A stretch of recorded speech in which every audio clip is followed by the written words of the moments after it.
فاسألوا أهل الذكر إن كنتم لا تعلمون. السلام عليكم ورحمة الله وبركاته. Alhamdulillah, puja dan puji kita kehadirat Allah Subhanahu wa Ta'ala, Zat yang paling pantas untuk dipuji, dicintai, dihormati dan ditunduki. Zat yang maha kuat, maha perkasa, maha bijaksana, tidak beranak dan tidak diperanakkan.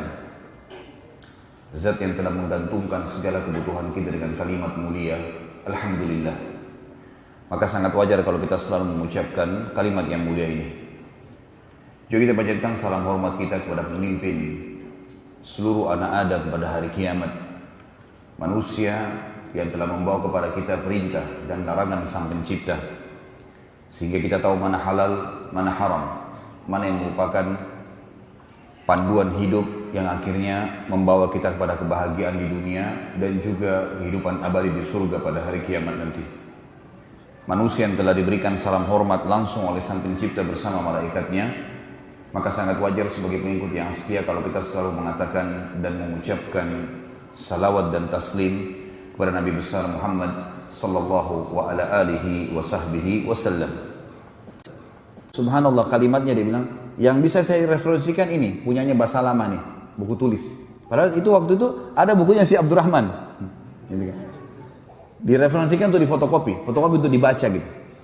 Waktu hari ujian, itu buku saya sama bukunya Abdurrahman, dua-duanya sama-sama. Difotokopi orang-orang. Gitu kan. Dan pada saat lulus, nilainya sama nilai saya tidak jauh.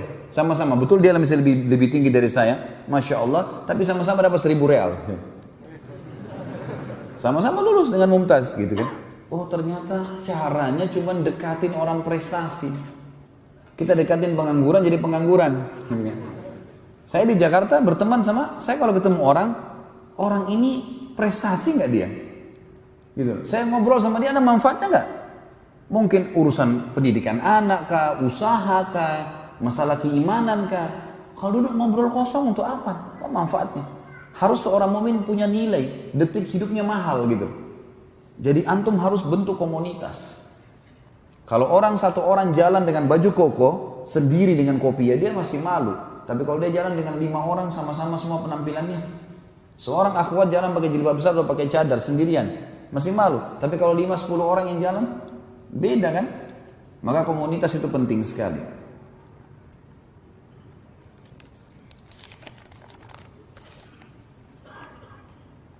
Bila dulu Rasulullah SAW melakukan hijrah perpindahan tempat dari Mekah ke Madinah dengan konsep membentuk lingkungan Islam hanya harus melakukan ekspansi dakwah. Apa kita sekarang meniru apa yang dicontohkan Rasulullah SAW, mau bimbingan aplikatifnya di zaman kita sekarang? Karena banyak fitnah akhir zaman dan media merusak pemikiran umat Islam. Sebenarnya kita belum bicara tentang Rasulullah SAW ya. Ini nanti akan ada nanti. Kita akan bicara panjang lebar tentang hijrah Nabi SAW, hikmah-hikmahnya, banyak pelajaran yang kita bisa ambil. Saya kasih garis besarnya.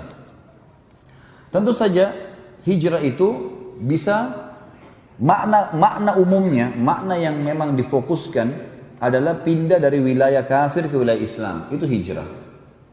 Nabi SAW hijrah dari Mekah ke Madinah karena Mekah tidak bisa berkembang dakwah. Saya sempat singgung tadi pagi dan sekarang saya ingatkan kembali, 13 tahun dakwah Nabi SAW di Mekah, teman-teman sekalian, itu yang beriman kepada Nabi cuma 153 orang. 83 orang itu hidup di negeri Habasyah, 70-nya itu hidupnya di Mekah bersama Nabi SAW. Jadi 69, 70 sama Nabi SAW. Bayangkan sedikitnya orang beriman dan susahnya pada saat itu. Apalagi pada saat ini kita pelajari meninggalnya Abu Talib dan Khadijah radhiyallahu anha. Pada saat meninggal dua orang ini, makin banyak siksaan yang datang kepada Nabi SAW. Maka terdesak dan Allah Subhanahu Wa Taala memerintahkan untuk hijrah. Itu keadaan. Sekarang kalau antum mau mengatakan keadaan Indonesia, mau hijrah kemana dan apa sebabnya mau hijrah dulu? Kita lihat keadaannya. Kalau antum hidup di satu kota, desa, di sana Islam tertindas, tidak bisa beribadah, ya hijrahlah ke kota yang lain yang bisa kita ibadah. Ada masjid ditakmir. Tapi kalau dari Jakarta ke Surabaya, ke ke Balikpapan. Nggak ada sesuatu yang mendesak untuk itu. Tapi kalau antum mau kerja, perbaiki keadaan, tidak ada masalah. Walau hijrah dari satu tempat yang baik beribadah ke tempat yang lebih baik ibadah atau sama, nggak ada masalah. Tapi kalau hijrah dari tempat yang ibadahnya bagus ke tempat yang tidak bisa ibadah, tidak boleh. Masuk dalam hal yang dilarang. Seperti seseorang banyak yang mengundi nasib dari Indonesia ke negara-negara kafir. Ini kata Nabi SAW, Ana bari'un mimman asya baina adhuril musyrikin.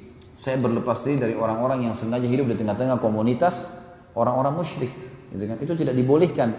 Kecuali antum duta, lahir di sana, menuntut ilmu penting, ya, untuk mendapatkan ilmu di negara Islam susah gitu kan. Pulang untuk mengabdi agama dan negara. Tapi kalau orang teman-teman banyak yang meninggalkan Indonesia untuk mencari pekerjaan dan di sana itu tidak bisa ibadah. Tidak bisa ibadah. Salah satu negara saya nggak usah sebutin, saya pernah datangin, kemudian saya dakwahin orang-orang kita di sana. Keluhan-keluhan mereka, Ustaz, kami kerja di sini, gajinya memang tinggi, tapi nggak bisa sholat Jumat. Bagaimana bisa dinilai satu sholat Jumat teman-teman lebih mahal daripada seluruh umur kita? Bagaimana antum bisa gantikan dengan $1.000 atau $2.000 itu? Ini nggak mungkin. Ada pertanyaan lain juga, bagaimana Ustaz, kami kalau sholat tidak diizinkan di perusahaan, karena ini perusahaan non-muslim, dianggap sholat itu buang-buang waktu. Terus saya tanya, akhi, kalau antum lagi di ruangan, terus mau ke kamar mandi, WC atau kamar mandi, ya mau buang air besar, buang air kecil, azakumullah. Semoga Allah muliakan anda semua, karena kita kalau sebut WC ini kita sebutin itu ya. Maka yang terjadi adalah, saya tanya, apakah bisa izin? Dia bilang bisa. Dibatasi waktu kalau ke WC? Enggak. Baik. Berarti tidak usah bilang mau sholat. Angkat tangan, dia tahunya mau kamar mandi, memang kamar mandi. Uduk, kemudian sholat semampunya, tapi jangan di kamar mandi, di luar. Di lorong perusahaan. Itu solusi terdekat. Karena antum sudah terlanjur salah. Ngapain siksa diri ke situ? Alhamdulillah di Indonesia, Masya Allah masjidnya banyak, mic-nya berantem. Semua kita bisa dengar, azan sana, azan sini, azan sana. Enak sekali. Jumat di Indonesia, 12.10 azan. Kita jam 12 pergi masih bisa dapat saf pertama. Banyak. Di beberapa negara kafir saya pernah pergi, subhanallah, sholat Jumatnya ditunda. Ditunda, saya pernah ke satu negara nggak boleh, tunda. Karena orang muslimnya lagi pada kerja, istirahatnya nanti 1:30 siang. Jumat tadi jam 12 lewat. Kenapa Pak ditunda? Ya karena orang-orang di sini, orang Islam istirahatnya jam begitu, jadi kita tunda Jumatnya. Cuma ditunda gara-gara urusan dunia. Untuk apa? Ada orang karena gengsi kerja di negara muslim, kemudian apa? Dia kerja sana, oh namanya harum Indonesia, tapi ternyata kerja di sana, kerja di restoran, kemudian apa kerjanya? Ya, masak babi. Baru tanya hukum kepada saya, Ustadz gimana hukumnya masak babi?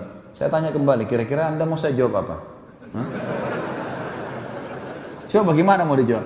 Haram ya haram dalam agama. Ini kalau haram, jangan cari lagi dari samping dan bawahnya halal.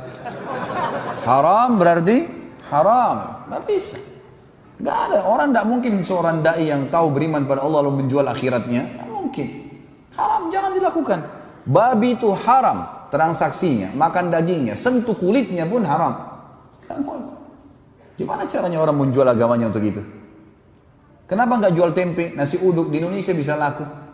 Di Jakarta, masya Allah, saya masuk di gang-gang. Ya, di daerah Jakarta Timur, gang-gang kecil, orang hidup, bertetangga kecil-kecil, jual gorengan depan rumahnya lah, hidup. Bisa hidup, rezekinya ada. Tapi mulia, dunia sebentar kan? Kata Nabi SAW, perumpamaan aku dengan dunia seperti orang yang musafir lagi penat, capek, istirahat sebentar di bawah pohon, hilang penatnya pergi. Kata para ulama salaf, seorang mukmin harus menjadikan dunia ini seperti a'azzakumullah, semoga Allah muliakan anda semua, WC. Dia selesaikan hajatnya lalu dia akan pergi. Jangan jadikan sebagai target. Kita boleh nikmatin, mobil bagus, rumah bagus, makanan enak iya, tapi bukan target. Karena tidak ada yang dibawa semuanya.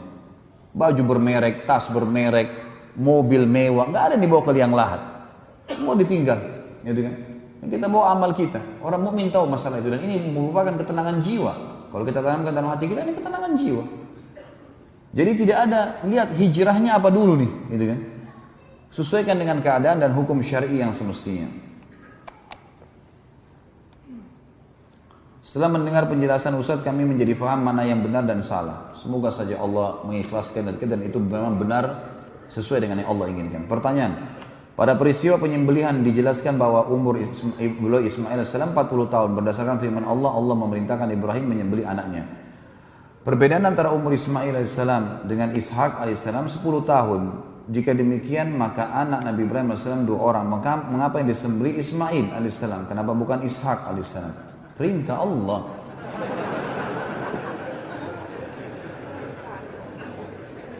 Saya rasa kronologisnya, mengapa demikian? Saya rasa kronologisnya salah. Bukankah Nabi Ibrahim AS ketika baru punya anak satu-satunya Ismail pada peristiwa penyembelihan? Subhanallah. Bukankah kita ceritakan kalau Ismail dan Ishak beda berapa tahun tadi? 1 tahun. Kan gitu. Waktu Ismail masih bayi 1 tahun, ya, sebelum dibawa ke Mekah, Sarah sudah melahirkan Ishak. Gitu kan? Sudah melahirkan Ishak sebelum dibawa Hajar ke Mekah. Berarti dikatakan sejarah 10 tahun ini perlu diteliti lagi kembali. Gitu kan? Dan kenapa Ismail? Hikmah Allah. Karena Ismail dulu di Mekah, Ishak di Palestina dengan ibunya. Begitu teman-teman, saya tutup dengan doa.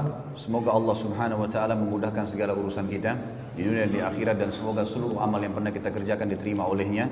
Semoga semua dosa yang pernah kita lakukan, kecil atau besar, tersembunyi ataupun terang-terangan, dimaafkan dan digantikan menjadi pahala dengan kemahamurahannya. Dan semoga seluruh perbuatan kita ke depannya, sisa umur ini semua diberkahi, baik di keluarga kita, di harta kita, di ilmu, dan juga puncaknya kita akan dimasukkan ke dalam surga Firdausnya tanpa hisab. Dan kita selalu mendoakan saudara kita di Palestina, di Syria, di Yaman, di Irak, di Myanmar, di Ahsa, dimanapun mereka berada sedang terlindas. Semoga Allah ikhlaskan niat mereka, terima para syuhada mereka, dan juga Allah muliakan Islam di tangan mereka dan tangan kita semua. Dan semoga Allah mempartisipasikan kita bersama mereka di pahala, baik dengan doa dan harta juga dengan jiwa kita. Dan semoga Allah dengan kemahamurahannya menyatukan kita semua di surga Firdausnya tanpa hisab, sekali lagi dengan kemahamurahannya. Subhanakallahumma bihamdika asyhadu an la ilaha illallah astaghfirullah wa atubu ilaik. Wassalamualaikum warahmatullahi wabarakatuh.